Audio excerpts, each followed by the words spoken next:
Welcome to this tutorial.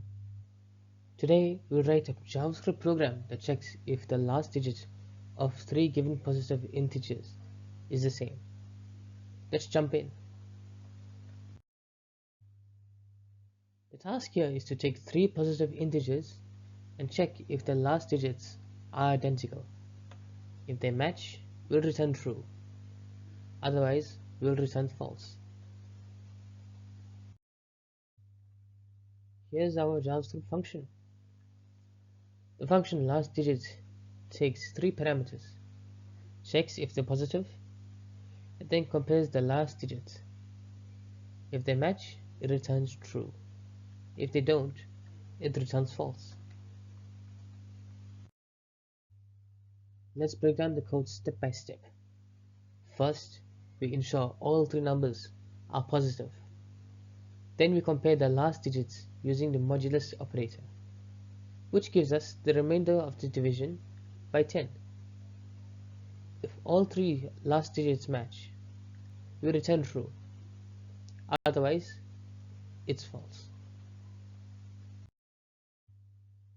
In this example, we check the numbers 20, 30, and 400.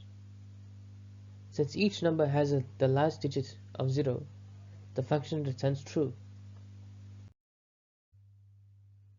Here's an example where one of the numbers, negative 20, is not positive.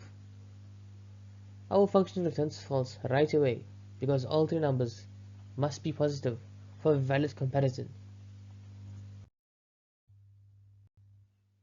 Here's an ES6 version of the same function using arrow function syntax.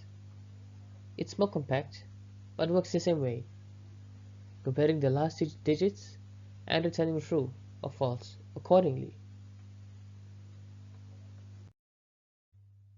To wrap up, we created a JavaScript program to check if the last digits of three integers are identical. This kind of comparison can be useful in various programming tasks where specific digit patterns are essential. Thanks for watching. If you enjoyed this tutorial, please like, share and subscribe to the channel for more JavaScript programming lessons.